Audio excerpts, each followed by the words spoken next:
actually, we went on a recent trip to Rossi's out in Wineville for a good mini golf matchup, and Yeah. that was a lot of fun. We'll go over our time there, Mm-hmm. Matt. Hey, listen, Jeff. I mean, you're being very humble and modest Yeah. as you originally want to talk about the point where Mm-hmm. you I feel came like out you really want victorious. to talk about this for some reason. It sounds like you might have a little bit of a bias there. Yeah.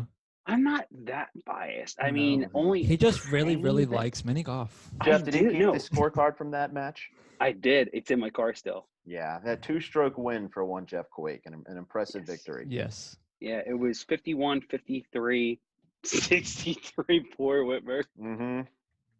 But so we'll talk about that at some point. So I won, And then, right? You're oh the yeah, highest high score. score. You want to get the highest score, so Jeff Yeah, came yeah. in last. That's the goal, of course. Yeah. That's but how other I've always than- played. That mini golf game. Mm. So this actually happened on the 4th of July. It Of did. all days. Because we just decided earlier in the week or whatever to just kind of do a mini Rossi golf kind of game. And even a couple podcasts before, we were talking about the four of us going to do that. And it just somehow happened that we were all hanging out and just decided to do that. Yeah. I met you guys after work, and we just got right into it.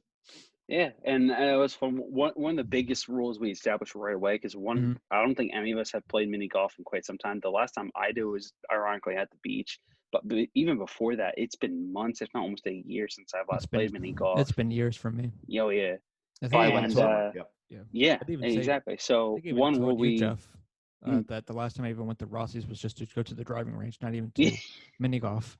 Yeah.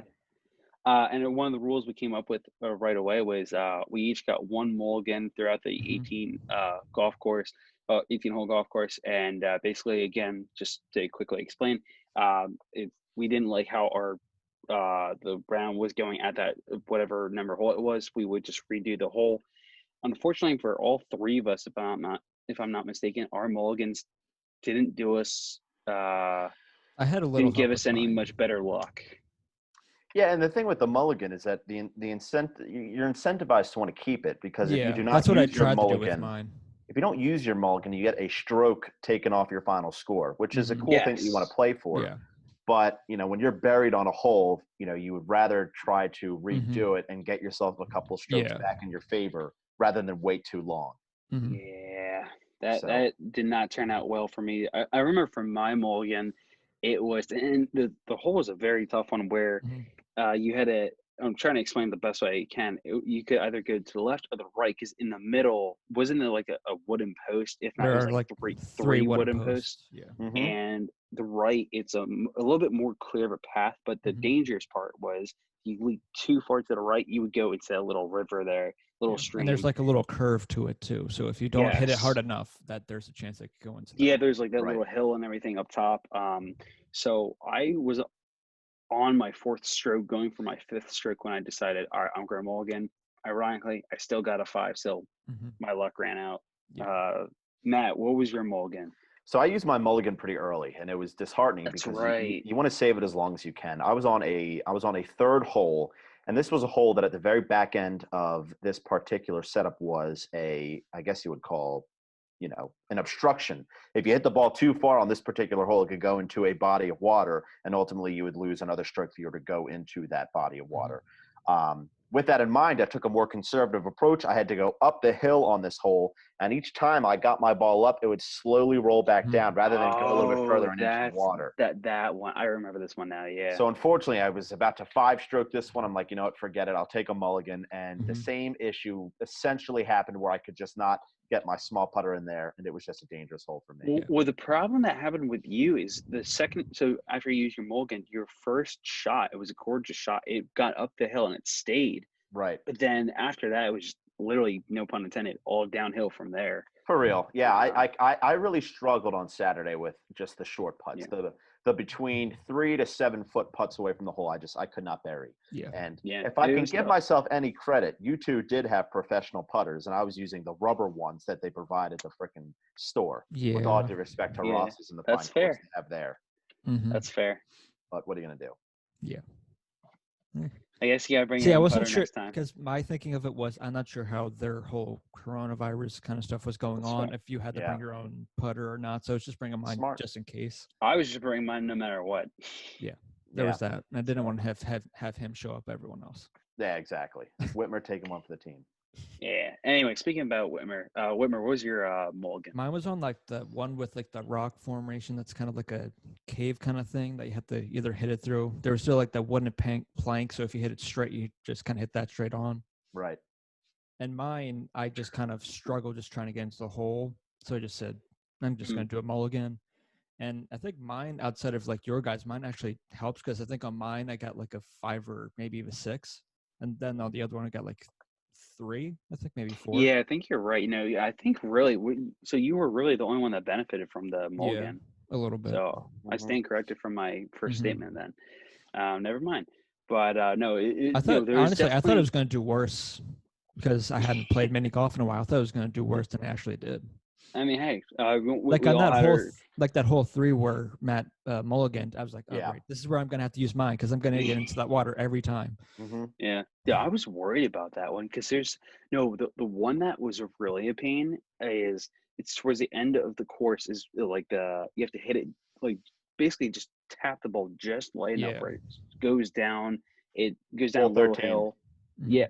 You know what I'm talking about. And then there's that big flat one, but below that is like another ramp going down. Yeah. I'm just glad that there's no water hazard on that hole because that would be the true and worst hole of all time, honestly. You see, now I'm itching to go play Rossi's course again. I feel like I need to redeem myself. We'll have to get back out there sometime soon. Maybe next week. Sometime soon. That sounds good to me. Absolutely. But I will say this though, it was and this kind of surprised me. No one had a hole-in-one this time around. Puzzling. You really think that even like the fun ones where it's like there's the waterfall that goes down. I struggled on that one. Those multiple ones where if you get into one hole, it can kind of bring it right down to the hole itself. Yeah. Like those are the easier ones to try to get a hole-in-one on. Some are a little harder, but those are the Rossi's is a fun course, but it's not a forgiving course because even if you manage to sink it in the holes where it does something funky, and I experienced this on, I think it was hole 1, believe it or not, the ball goes down the ramp very slowly and just pops on out. It doesn't keep rolling, which is very frustrating. Yeah. No, you're absolutely right. And again, it's like you said, the perfect word is it's unforgiving just because you're not getting any bounces. And speaking about those unlucky bounces, it was something I think Jeff had the worst bounce. Just your mulligan, like we just talked about. Yeah. You had one that went to the water, and then like the next hit, you hit it into the water. Yeah, because it went up the hill, it bounced around and came back down the hill. And if I'm being quite honest, Jeff, I mean, you had a 5-stroke lead after the front 9. So this was your game to win. And as soon as you got to the second hole in the back 9, we had to use your mulligan. I'm like, oh my gosh, this is the opportunity to come back on Jeff because then his lead gets cut in half. But then Jeff, you just kind of carried on to the end and he got that win. Again, I think at that point it was pretty much your guys' game anyway. So I was too far behind. Yeah, you were killing us the entire time. I started out well. Yeah, like the first 2 holes. You know how with coronavirus, there's no spring training for baseball anymore. It's summer training. That was our summer training game. We'll get another game, and hopefully we won't be as rusty. Yeah. So that game doesn't count then. So Jeff really didn't win. Exactly. Yeah, of course. It's like preseason stats in football. Yeah. Sorry, Jeff. Everyone cares about preseason stats in football. Same thing with mini golf. Oh, man. Maybe if you're a guy battling to gain a position, maybe. Yeah. All right, that's fair. But it was a very fun time, regardless. Yeah, it was. Yeah, it was my thing is it was a little hot at times. Yeah, it was a hot holiday. Yeah, there was some shaded courses, but some of them were just directly. And the heat did play a factor. I was very toasty. Yeah, same. By the end, I was just kind of drained from working for like however long I was working, and then being out in the sun.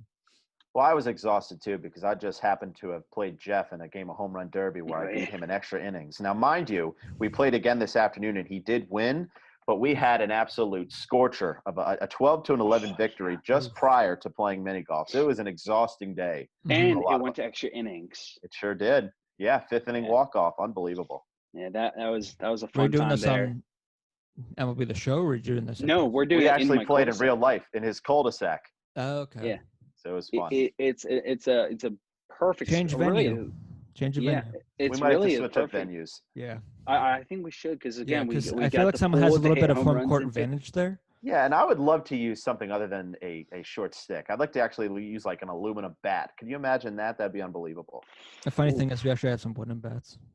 We've gone wooden out there a bat. couple times to use a couple wooden bats to just try to see how far. All right, so really, boys, I think the next time we play some home run derby is at Witmer's place and hit them towards his house. That way we can go into the pool. And not only that, Jeff, then we can have 2 fielders so that you're not running around like crazy. That's a or we very can good even have point. a pitcher. So you have a pitcher and a fielder, but we'll have to see what happens later on. Yeah. We would have to be a little careful with that because I don't trust some of our line drive-esque hits. Yeah, I mean, I wouldn't want to use a baseball. I'd still rather use a tennis ball. That would be for my sure. preference. But regardless, it would sting a lot. Oh, yes, that it would. Yeah. Oh no, it was a fun. Yeah. It was a fun game. Mm-hmm. Yeah, no, I always thought like for some, I guess maybe because I'm older now, but when I was younger, I feel like whenever you played mini golf, it was longer than when we were playing it the other day. I was like, wow, this game really went quick. Like halfway through, I was like, oh wait, we're already on nine. Back 9 was very fast. Yeah. Yeah. Also, let's be honest. I'm sure we're better now than we were back then as a kid. Because as a kid, it's like 10, 15 hits. Yep. Now it's like sure, 5. and there's also that chance where if you're with your parents, they may have given you a stroke or 2. Right. To make you kind of feel better about yourself. That's true. And like, I'm glad that we're above that because if I were to be given a few strokes and win, it wouldn't feel like a real victory. Yeah, I want to earn that win. You know what I mean? Oh, for sure. Mm-hmm. Yeah, but no, and afterwards we ended up going to Witmer's house there and swam around. Dude, the pool was perfect that day. It was perfect temp and everything. And we even had more competition as we played a little version of baseball, but in the pool, but shooting hoops, which is pretty fun. BASEketball. Yeah, there you go. Pool baseball. Hence the movie. Yeah. That's where the game came from. Yeah, inspired by us. And then, absolutely.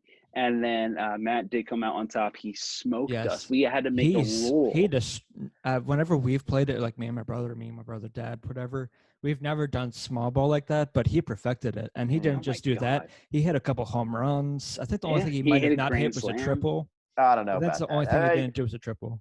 It was beginner's luck. That's what I was saying. Yeah, okay. You had the magic touch. That's the one thing with that game. If you had the magic touch, you're good. If you don't, like I did, you just kind of struggle. Yeah. I'll put it this way, though. Matt kept hitting single after single after single. We had to make a new rule where the most amount of runs you get in an inning off of singles is 3 because Matt was hitting that many singles in an inning with the bases loaded, that is. When you have a good player, sometimes you have to alter the rules accordingly. I understand it. No big deal. I'm going to have to look into the into the league about steroid using because contact the commissioner and then get back to me. Sure, well, but then again, who is the commissioner? He wasn't hitting home run after home run here. He was doing small ball.